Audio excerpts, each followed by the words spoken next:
When my sister sent me that text, short, venomous, unmistakably deliberate, I didn't reply.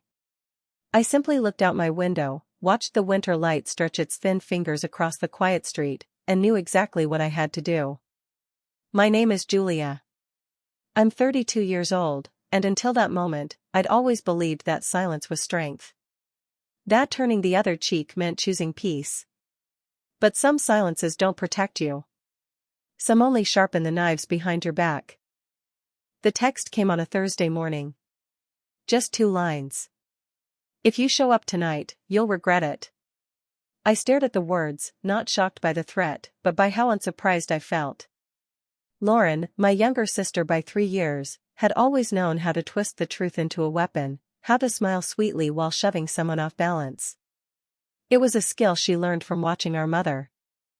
The dinner she referred to was at our parents' house, a pre-holiday family gathering, supposedly just a casual meal, but I had a feeling something else was planned. I hadn't been invited directly. Dad had mentioned it offhandedly when we spoke a week ago. Said there'd be wine and Mom's famous roast. No mention of my name on the group text. No RSVP. Just a gathering I was expected to gracefully miss. I suppose Lauren wanted to make sure I didn't forget my place. Or maybe she feared I wouldn't. What she didn't know was that I had received another message 2 days earlier. Not a text. A letter.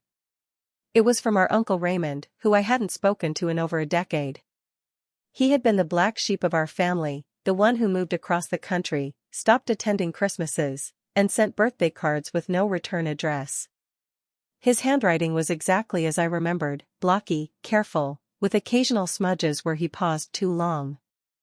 Inside, there were only a few lines. I'm not proud of what I ignored. I want to make it right. I'll be in town Thursday. If you're willing to talk, I'd like to join you for dinner. It was signed simply, Ray. I folded the letter and set it back in the drawer. That drawer where I kept things I wasn't ready to process, old photos, a broken necklace, my mother's last note before the hospital. The timing was no coincidence. None of it ever is. When I arrived at the house that evening, the air was brittle with tension. The driveway was full, cars arranged with casual arrogance like they'd known I wouldn't take up space. But I parked anyway. Inside, the dining room glowed with warm light and forced cheer. Lauren turned as I entered, her wine glass frozen midair. She wore that carefully curated expression, a mix of shock, amusement, and subtle warning. You made it, she said, lips tight. I smiled. Of course. It's family. Our parents rose awkwardly. My father half-hugged me. My mother patted my arm like I was a guest, not her eldest daughter. I glanced around. Everyone was there. Cousins, spouses, neighbors who might as well be family. But no empty seat. Except one. At the far end of the table. I brought someone, I said. Lauren tilted her head. You did? I turned to the doorway and nodded. Raymond stepped in, slowly, his coat still dusted with snow. The silence cracked. My mother set her wine glass down too hard. It wobbled but didn't fall. Ray, my father whispered, as if saying his name summoned ghosts. Lauren's smile vanished completely. You brought him here? I looked her straight in the eye. I thought it was time we stopped pretending. No one moved. No one spoke. Then Uncle Raymond stepped forward. Hello, everyone, he said, voice steady. It's been a long time. And just like that, dinner changed.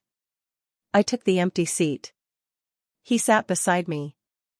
And I braced for the unraveling. I used to think family was about blood and memory, the things that couldn't be unspooled. But the truth is, some ties are only as strong as the stories we agree to tell. And ours had been built on silence. Raymond's presence fractured the room like a dropped plate. No one knew where to look. My mother blinked too often. My father cleared his throat repeatedly, then stopped when Raymond casually reached for the bread basket. I kept my gaze low, focusing on the fork in front of me. It was slightly bent. Imperfect. Like this entire performance. Lauren finally broke the spell. She said, "Well, this is a surprise." Uncle Ray didn't flinch. He said, "I'd say overdue." The tension didn't dissolve. It thickened, like gravy left too long on the stove. I wondered if anyone else could hear the clock ticking from the living room. Or if I was the only one who noticed that my mother hadn't asked Raymond a single question. Dinner resumed, technically. Plates were passed. Wine poured. But the rhythm was gone. Conversation splintered into murmurs. Laughter sounded off-key. I looked at Lauren across the table. She had taken back control of the room, steering conversation toward her latest real estate deal. My mother clung to the details like a lifeline. My father smiled too much. But I watched their eyes. No one mentioned my job. No one asked about my apartment. No one noticed I hadn't touched my food. Except him. Ray leaned closer. He said, "They still pretend nothing happened." I answered, "They always will." He nodded slowly. "But you don't have to." I set my knife down quietly. In that moment, I remembered the last time he'd visited our house. I was 15. Lauren was 12. Mom had been making her usual holiday fuss. The roast had burned, and she'd blamed me for distracting her with a stupid question about college applications. Raymond had defended me. Just once. And he'd never been invited back. That memory settled in my chest like cold ash. After dessert, people began to drift into the living room. The music changed from jazz to something more festive. Lauren motioned for me to follow her into the kitchen. I went. She closed the door. She said, "What are you trying to do?" I replied, "I thought it was a family dinner." She scoffed. "Don't play innocent. You brought him here to cause a scene." I kept my voice low. "You sent a threat." Her expression didn't change. She said, "You were never supposed to get the money." I blinked. "What money?" She leaned back against the counter. Arms folded. "Dad told me about the account. The one Raymond set up. He named you." My stomach didn't drop. My heart didn't race. I had expected something like this. Some invisible ledger with my name on it. Some unspoken reason for her rage. I said nothing. Lauren took silence as weakness. She always had. She said, "I can't believe you turned him against us." I looked at her then. Really looked. And saw not a sister. But a woman unraveling from her own secrets. I said, "Maybe he just remembered what decency looks like." She opened her mouth, but I left the room. Back in the dining room, Raymond stood, coat in hand. He said, "I'll be in touch, Julia." I nodded. My mother stared at her glass. My father didn't meet my eyes. And as Raymond walked out the door, I knew exactly what I needed to do next. Not to prove anything to them. But to remind myself that I had never needed permission to exist. Outside, snow had begun to fall again. Soft. Unapologetic. Unavoidable. I wish the silence that followed had been peaceful. Instead, it clung to everything. The air in my apartment felt heavier than before. Even my plants, once perky and overwatered, drooped like they knew something had shifted in me.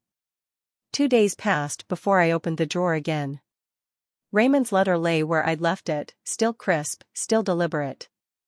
Beneath it, I pulled out an old photograph, me at 11, standing next to him on a summer pier, both of us squinting into the sun. I'd forgotten how often he visited back then. Forgotten how present he was before he left. Before he was made to leave.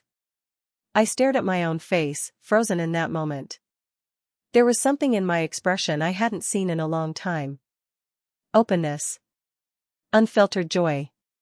And something deeper still, trust. A knock at the door broke the thought. 3 taps. Measured. Not urgent.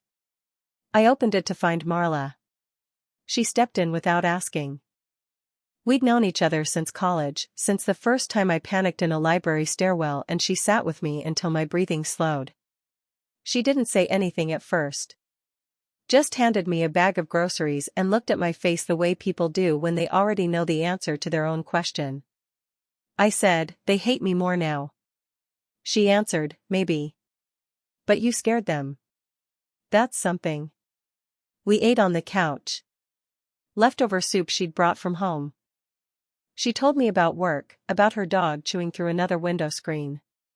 Normal things. I watched her talk, the way her hands moved like punctuation marks. And I realized I'd spent so long trying not to make waves in my family that I forgot what it felt like to be in still water with someone. Later, she asked the question I hadn't voiced. She said, "What are you going to do about the account?" I didn't answer right away. That night, I stayed up reading old emails from Raymond. Mostly generic, always brief. But hidden in one from years ago, right after I graduated, was a sentence that stuck. "Just remember, kid, knowing your value isn't arrogance. It's insurance." In the morning, I called my bank. Then I called a lawyer. Then I called Raymond. He picked up on the first ring. I said, "Can we meet?" He replied, "I was hoping you'd ask." We met at a cafe near the courthouse. Neutral ground. He wore the same coat from dinner. Ordered black coffee and nothing else. He said, "I kept everything quiet because I didn't want to trigger old battles.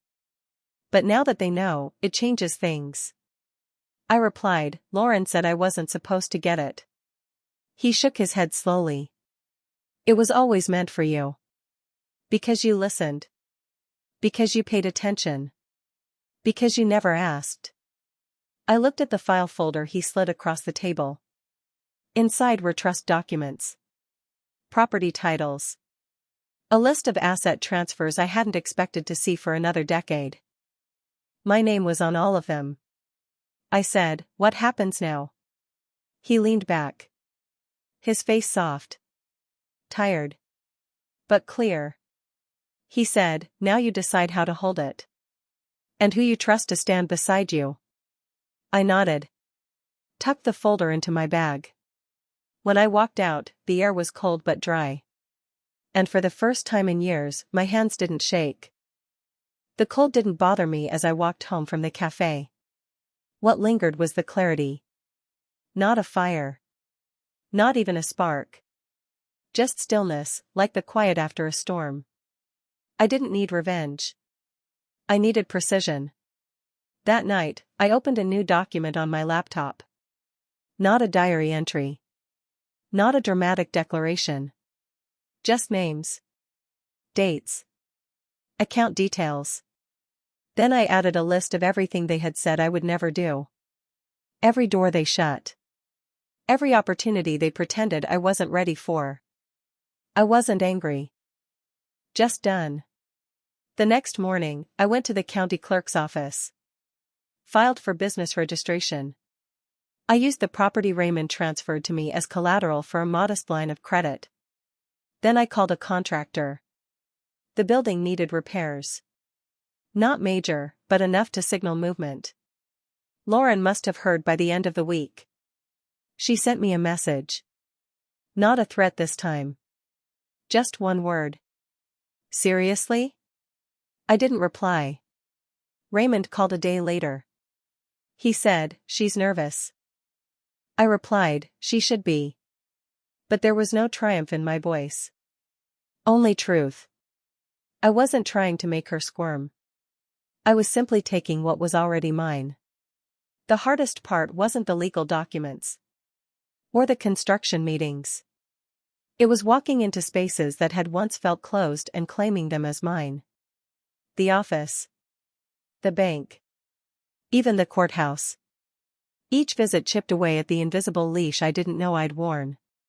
One evening, Marla came by with dinner again. She stepped into the half-renovated office and looked around. "This was a flower shop, right?" I nodded. "Used to be." She smiled. What now? I looked at the half-painted walls, the dust, the cracked tile.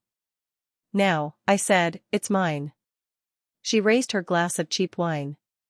To ownership. I raised mine. To remembering. The next day, a notice arrived in my mailbox. Legal stationery. A challenge to the trust Raymond had established. Lauren's name on the petition. I stared at the pages. Expected fury. Felt none. Instead, I emailed my lawyer. Scanned the documents. Sent them back with annotations.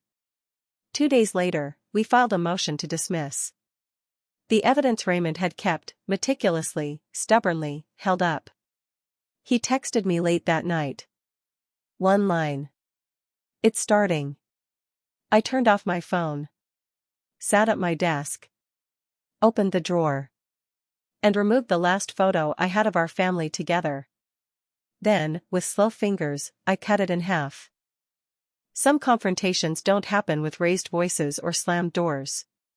Some take place in rooms so quiet you can hear the weight of every unsaid word. It was a Tuesday when I walked into the mediation room. A polished table stretched too far. Too clean. Too hollow. Lauren was already there, her lawyer beside her, a man with soft hands and a plastic smile. She wore a navy dress that made her look calculated instead of confident. I took my seat across from her, placed my folder on the table, and didn't greet her. I didn't owe her warmth. My lawyer, Alicia, was sharp, calm. She handled white-collar disputes for women who were tired of being erased. She opened with facts. Raymond's trust was airtight. The transfer was legal. The documents were executed without coercion. Lauren's lawyer raised objections, hinted at manipulation. Said I had exerted emotional pressure. That I had poisoned an old man's mind against his family. I kept my face still. Alicia responded. The documents predate her involvement. Your client was simply never the intended beneficiary. Lauren didn't speak for most of the session. When she finally did, her voice was brittle. She said, "You don't get to win."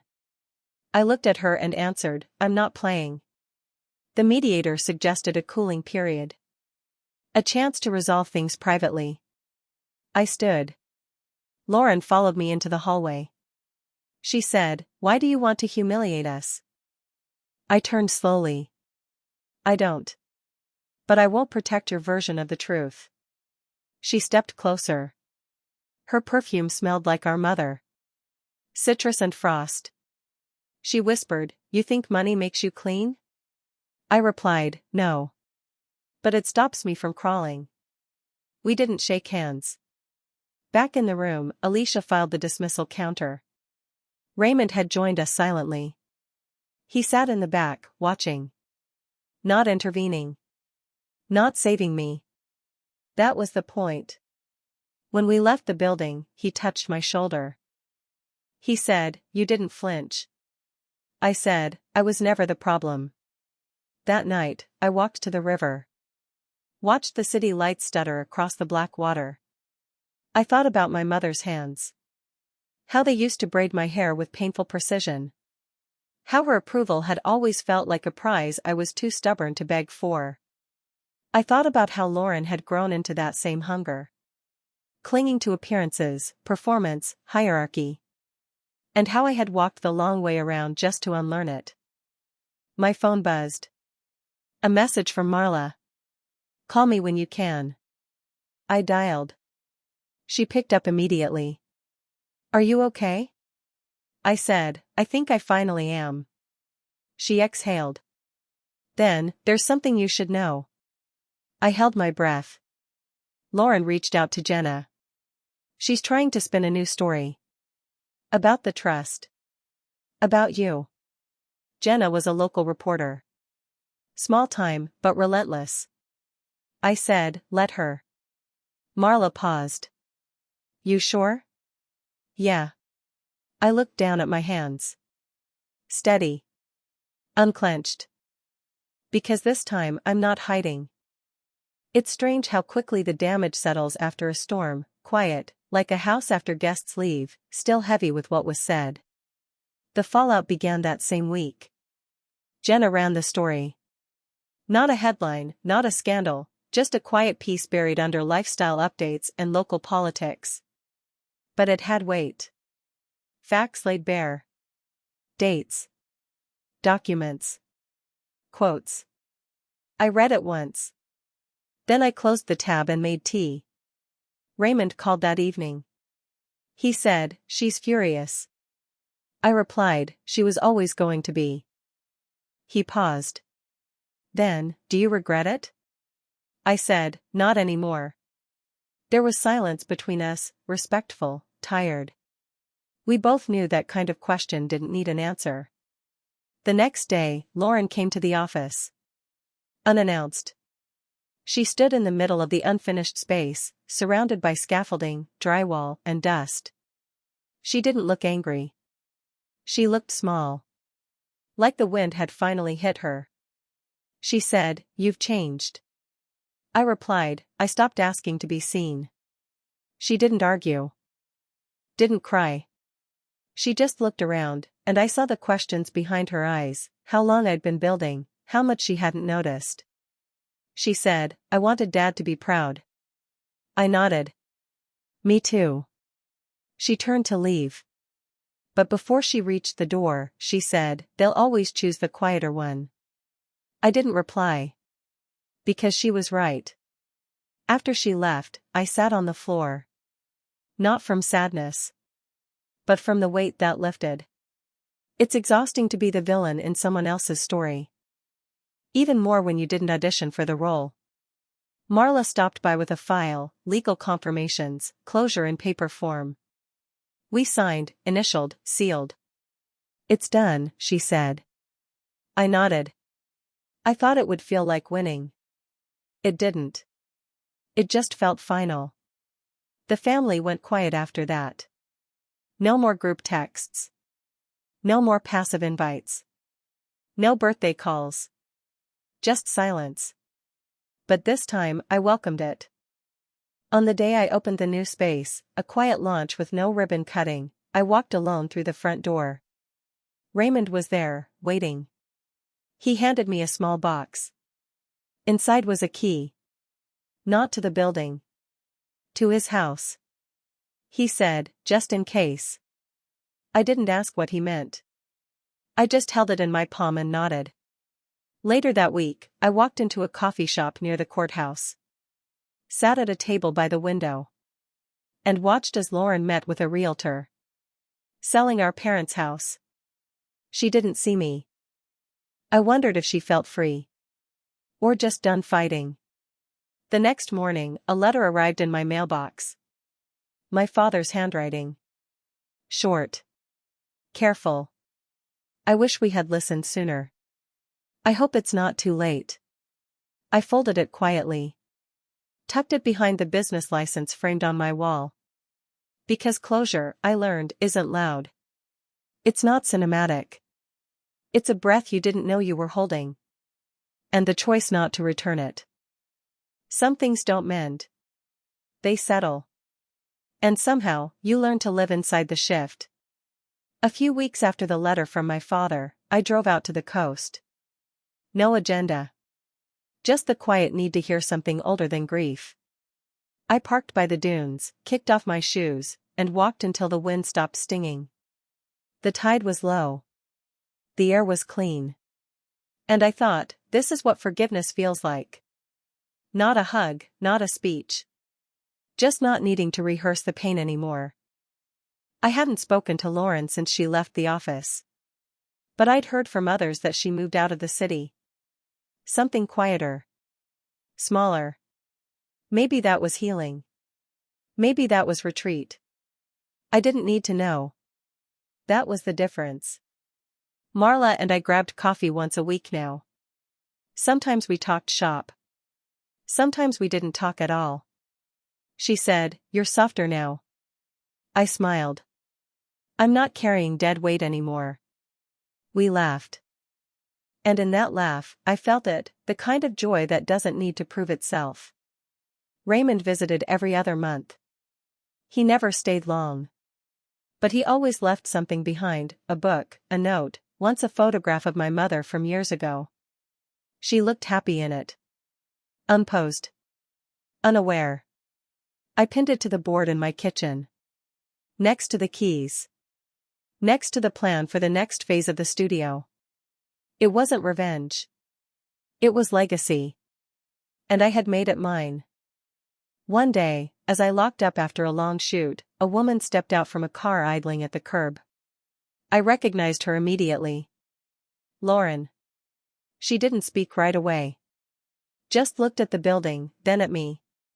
She said, "You did it." I nodded. I did. There was a long silence. She didn't ask to come in. And I didn't offer.